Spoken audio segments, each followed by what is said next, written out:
दोस्तों WWE में talented wrestler तो बहुत आए, लेकिन वो रेसलर्स मिड कार्ड में ही दब कर रह गए। ऐसा क्यों? ऐसा इसलिए कि WWE वालों को सिर्फ टैलेंट नहीं बल्कि पैसा छापने वाली मशीन भी चाहिए, जो WWE को इन सुपरस्टार में कभी नजर नहीं आई। फिर क्या उन सुपरस्टार को सिर्फ और सिर्फ मिड कार्ड में ही चलाना पड़ा? अगर नहीं चले तो रिलीज कर दिया गया। आज हम बात करने वाले हैं WWE के कुछ ऐसे सुपरस्टार की, मतलब जिनको कभी पुश मिला ही नहीं। Number 1, dean Ambrose. Dean Ambrose का नाम इस लिस्ट में थोड़ा सा शॉकिंग है, लेकिन ये फैक्ट है। डीन एम्ब्रोस को बाकी शील्ड मेंबर के कंपेयर से कम पुश दिया गया और डीन एम्ब्रोस सिर्फ एक बार ही WWE चैंपियन बने। लेकिन दूसरी तरफ बात करें सेथ रॉलिंस और रोमन रेंस की, तो सेथ रॉलिंस को अथॉरिटी का सपोर्ट मिला और रोमन रेंस को विंस मैकमैन का, लेकिन डीन एम्ब्रोस को किसी का सपोर्ट नहीं मिला। उसको जबरदस्ती के प्रोमोस और जबरदस्ती की स्टोरी लाइन में डाला गया, जो डीन को बिल्कुल पसंद नहीं आ रही थी। मजबूरन उनको WWE छोड़ना पड़ा, लेकिन अब वो AEW में, और AEW में वो एक टॉप स्टार हैं। वो वहाँ पे AEW 3 बार चैंपियन भी बन चुके हैं और जो चाहे वो करता है। नंबर 2,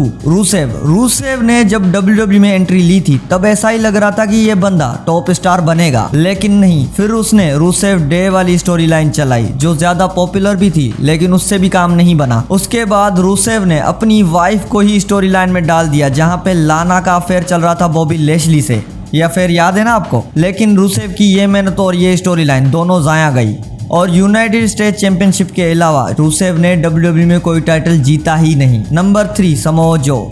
समोआ जो जब TNT में था तब चैंपियन था, फिर NXT में आया, NXT चैंपियन भी बना, लेकिन जब जो मेन रोस्टर में आया तब उसको सिर्फ टाइटल्स के लिए मैच मिली, टाइटल कभी नहीं मिला। हालांकि जो की बड़े बड़े सुपरस्टार से राइवलरी भी थी, जैसे कि रोमन रेंस, सेथ रॉलिंस और फिन बेलर, लेकिन मिड कार्ड होकर मिड कार्ड ही रह गया, कभी उसको वर्ल्ड हेवीवेट टाइटल नहीं मिला। Number 4, Dolph Ziggler. Dolph Ziggler WWE के एक ऐसे सुपरस्टार है जो जल्दी में अपना नाम बना के फैन फेवरेट बन गए। डॉल्फ जिगलर के बारे में मैं ये कहना चाहूंगा कि बंदे के पास सेलिंग स्किल तो जबरदस्त थी और बड़ी बड़ी मैचेस का हिस्सा भी बने, जैसे team Cena versus team authority. Team सीना का एक ऐसा बंदा जो वन मैन आर्मी होकर खड़ा हो गया था और टीम सीना को जीत भी दिलवाई, लेकिन डॉल्फ जिगलर अपने WWE करियर में मिड कार्ड चैंपियनशिप ही जीत पाए, वर्ल्ड हेवीवेट कभी नहीं। Number 5, Shinsuke Nakamura. अब शिंसुके नाकामोरा का तो सबको पता होगा कि WWE वालों ने इसके साथ क्या हाल किया था। इस बंदे को रॉयल रंबल भी जीतवाई, लेकिन टाइटल हाथ नहीं लगने दिया। भाई जब पुश देना ही नहीं था तो रॉयल रंबल का स्पॉट क्यों जाया किया?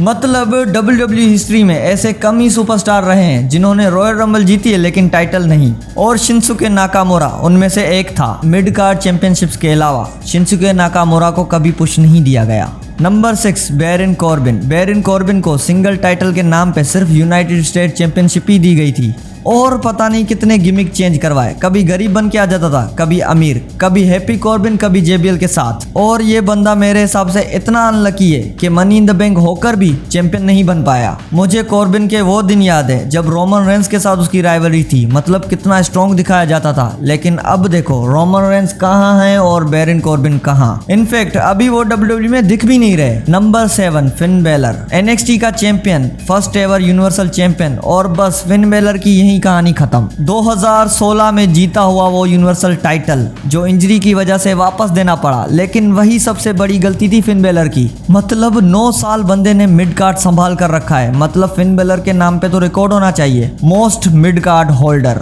और मजे की बात, फिन बेलर का डीमन कैरेक्टर भी कुछ ज्यादा कर नहीं पाया। मुझे याद है जब फिन बेलर WWE में आया था तब उसने टाइटल के लिए सेथ रॉलिंस को हराया था, लेकिन अब देखो वो सिर्फ और सिर्फ जजमेंट डे का हिस्सा ही बनकर रह गए हैं। फिन बेलर अभी तक यूनाइटेड स्टेट और टैग टीम चैंपियनशिप ही जीत पाए हैं। Number 8, Ricochet. Super athlete, super high flyer, लेकिन WWE वालों ने बोला बेटा टैलेंट गया टेल लेने, पहले पैसे कमा कर दो। रिकीशे ने पैसे कमा कर नहीं दिए, उसको मिड कार्ड में चला चला कर निकाल दिया। रिकीशे WWE में होते हुए भी कभी वर्ल्ड हेवीवेट चैंपियन नहीं बन पाए। हालांकि रिकीशे की ब्रोक लेसनर के साथ मैच भी हुई थी, लेकिन सिर्फ मैच ही हुई थी, टाइटल तो नहीं दिया।